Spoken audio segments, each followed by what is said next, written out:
we are now going to start our discussion on the very first core topic, which is quite commonly used in the area of design, and in my opinion it's quite important for the exam. It is conductor sizing. So where can you find details relevant to this topic in NEC? Your go-to article for conductor sizing is article 310, which is conductor for general wiring. So here's what I expect you to do.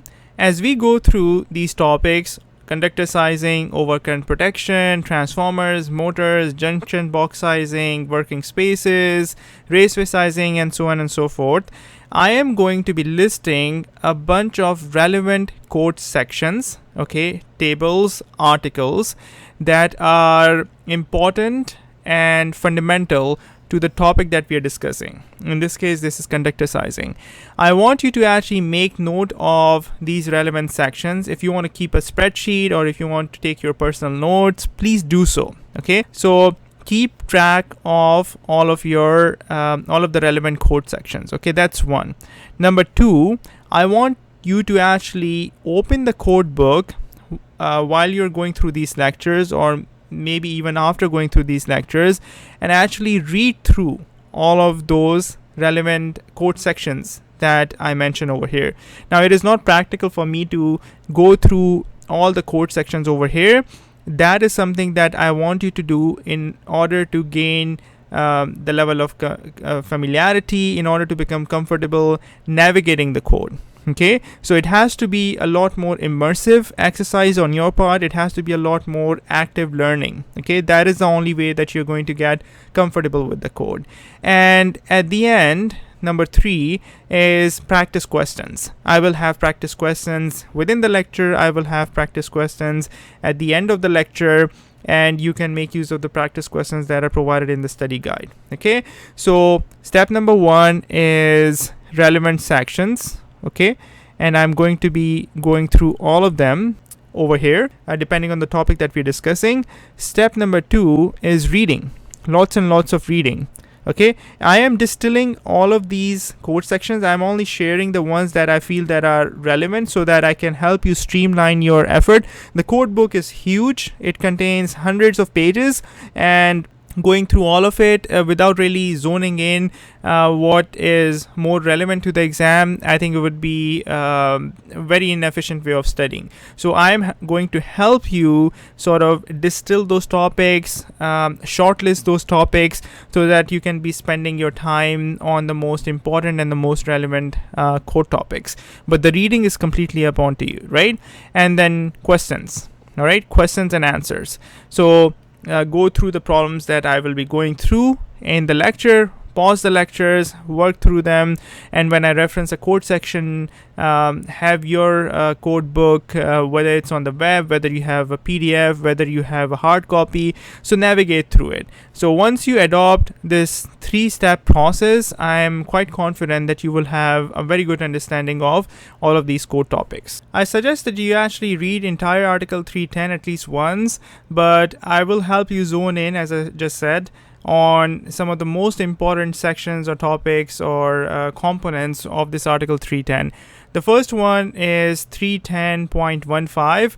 This is titled as ampacities for conductors rated 0 to 2000 volts. And as you can imagine, it really captures everything related to low voltage distribution. Now, depending on your definition of medium voltage, it can either start at 1 kV, 2 kV, sometimes 15 kV. But from the standpoint of the code, if you are dealing with conductors that have insulation rating up to 2 kV, then this is your go-to section, section 310.15, ampacities for conductors. Now, I'm going to reference some of the most important tables, at least in my opinion, that you should know within article 310. So the first set of tables that we are going to discuss over here are table 310.15 B2A and B2B.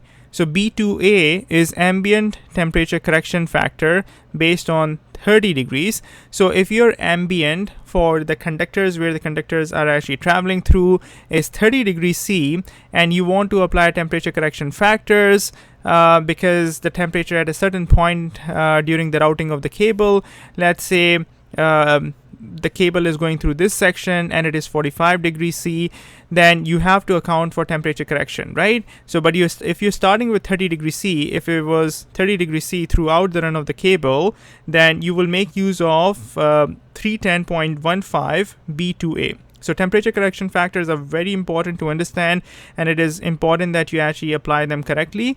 So if your ambient is 30 degrees C, you're going to use B2A, and if your ambient happened to be 40 degrees C, okay, then you're going to use the temperature correction factors which are for 40 degrees C, which is B2B. Another quite commonly used derating factor is the adjustment factor for more than 3 current carrying conductors. Okay, in a lot of cases, because of the limitation of space, you may actually be routing more than 3 conductors in the same cable tray. If that is the case, then you actually have to account for a derating, because now when these conductors are grouped together, this is also known as grouped derating factor. So you have to make use of this table 310.15 B3A in order to derate the ampacity that is initially allowed. Okay, so the ampacities that are initially allowed, we are going to look at those tables shortly. They are for a maximum of 3 conductors. Okay, but if you have more than 3 conductors, then you have to start derating them. Okay, if you are allowed 100 amps for 3 conductors, you might only be allowed 90 amps. If there are 4 conductors or 5 conductors, then you might only be allowed 80 amps, and so on and so forth. So these are the derating factors for temperature and for grouping. But I mentioned these derating factors even before mentioning where you need to get the ampacities from. So I will now start mentioning the tables where you extract the ampacity details from.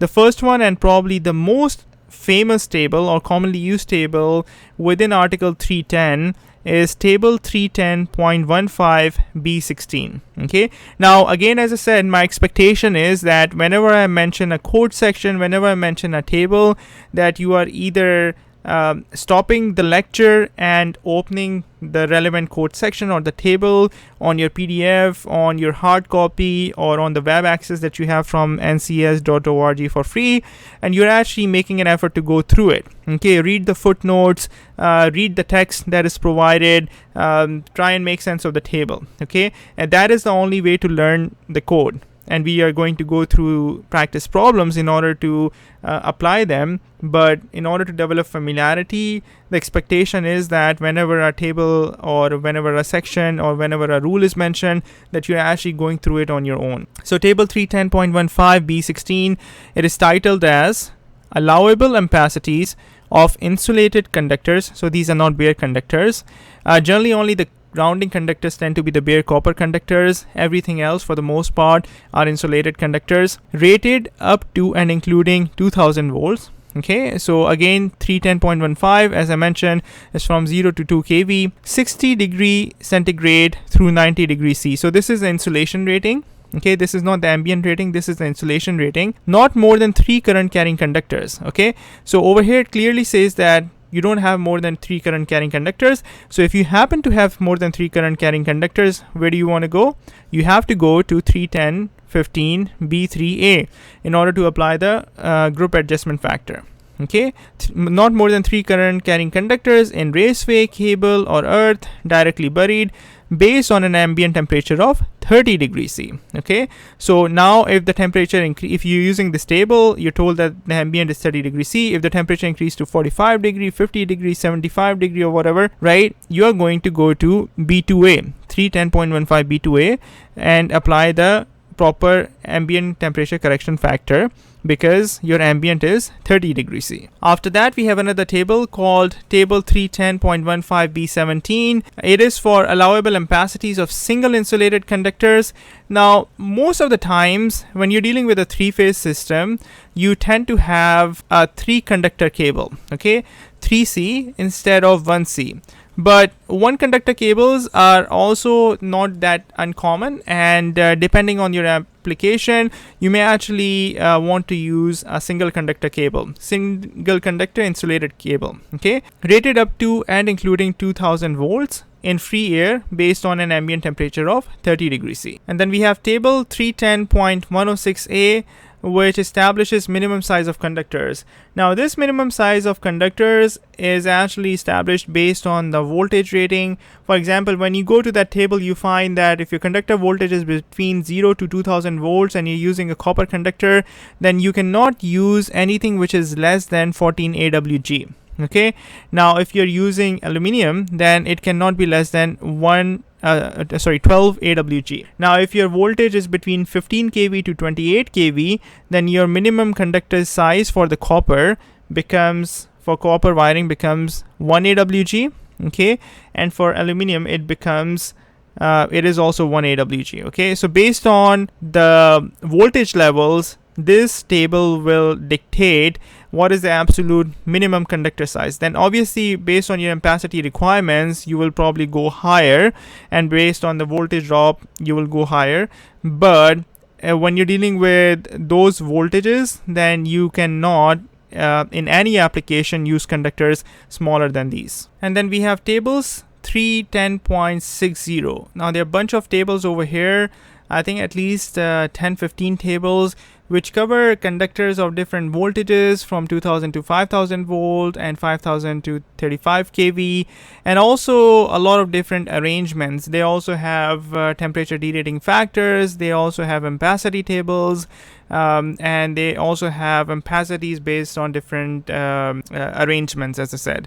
So it might be worthwhile going through them briefly at least, but for the most part, for ampacities, these are the tables that you're going to be working with, and in terms of the derating factors, these are the derating factors that you're going to be working with, and in terms of an overall article, it's article 310. So definitely give article 310 a read at least once and zone into these relevant sections that I've mentioned, and go through them a few times so that you are comfortable. If you found the discussion around the tables, the code sections related to conductor sizing and how to apply them, which table to use and when to use, confusing, then it's perfectly fine, because conductor sizing is a complicated topic, like some of the other code topics that we are going to discuss, but we have to approach it in a systematic manner.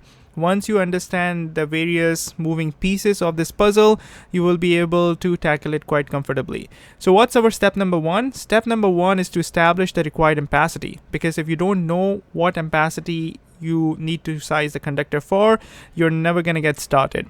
So it may be given to you in the problem statement, or you may be required to find it based on the scenario. So we're going to go through a few practice problems. In one practice problem, I'm going to provide you the ampacity directly. In another practice problem, in the remaining two practice problems, you will have to basically find it. Now, feeder conductors shall be sized no less than 100% of the non-continuous load. It is a very important rule to remember. It's actually same for branch circuits and the feeder conductors.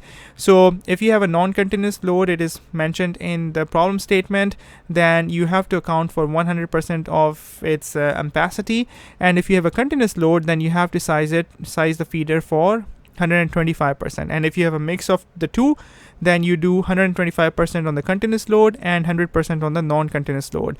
And this comes from section 215.2a1. And when you have a branch circuit, essentially the same rule, 125% for the continuous load and 100% of the non-continuous load. And this comes from section 210.19a1a. Another requirement for the branch circuit, which essentially is captured by the previous section, is that branch circuit conductors shall have an ampacity not less than the maximum load to be served. So if your maximum load happens to be, so if it contains multiple loads, then whatever the maximum load is, then the minimum requirement is it should not be, the conductor ampacity should not be less than that. But it is basically taken care of with the 100% on the non-continuous and 125% on the continuous load. Step number 2 is to apply ampacity tables correctly, and for that the first thing that you need to determine is the voltage rating, whether your conductor falls in the 0 to 2 kV range or more than 2000 volts. Okay, so as we discussed earlier, we have table 310.15 B16, so 310.15 B16 and B17. Okay, so B16 deals with 0 to 2000 volts, with a 30° C ambient, and 17 deals with single conductor. So this is 3 conductors, and the 17 deals with 0 to 2000 volts, but single conductor, okay, with a 30° C ambient. So you have to make sure that whatever insulation rating is provided to you, you use the correct table.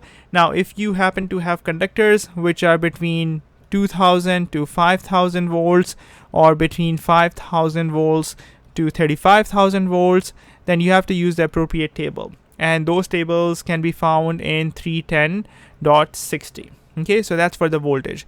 Now, in terms of the temperature rating, now when you have zoned in, so there is the ambient temperature element, so you can be given 30° C ambient or 40° C ambient. So you have to make sure that you're using the correct table. Okay, but on top of the ambient temperature, there is also the insulation temperature of the cable. So in these ampacity tables, you will basically find that there is a column for 60° C, there is a column for 75° C, there is a column for 90° C. So it will be mentioned either directly by specifying the temperature rating of the cable, or indirectly by mentioning the name of the cable. Okay, so THWN, THHN, so on and so forth. And you have to determine whether it is a copper conductor or an aluminum conductor, because in the tables, when you look at the ampacity tables, you'll basically find that there's a set of columns for copper and there's a set of columns for aluminum. Now, it is quite possible that the cable is routed through different areas of the plant, through different areas of the facility, and it no longer maintains either 30° C ambient or 40° C ambient, right? So if there's a temperature increase, or actually a decrease as well, when the temperature decreases below these threshold points, then you can actually get a slightly more ampacity out of the cables. But generally, we are interested in whether we have to derate the cable or not. And for that, we look at the temperature correction factors, right? So if the problem statement is telling you that the maximum temperature that is experienced by the cable is 50° C and your ambient is 30° C, then you have to look at the relevant temperature correction factor table that we discussed earlier and apply it accordingly. Another correction factor that we discussed was the grouping or bundling adjustment factor. So if you have more than 3 conductors in contact with each other, then you have to apply the grouping or the bundling adjustment factor. If you are using the single conductor ampacity, then anything above that needs to be adjusted. Okay, so in as I mentioned, in a lot of cases when you have a cable tray, you don't run one cable tray for just one 3 conductor cable, generally speaking, right? You would have multiple power cables and they will be in contact with each other. So quite often you will actually have to apply the grouping and the bundling adjustment factor. I also wanted to point out that a lot of times we have to size the conductor also based on the voltage drop. Okay, so because point A to point B, you decide, okay, the ampacity of the cable is going to be let's say 100 amps, okay, and you size the cable, you apply the derating factors and everything.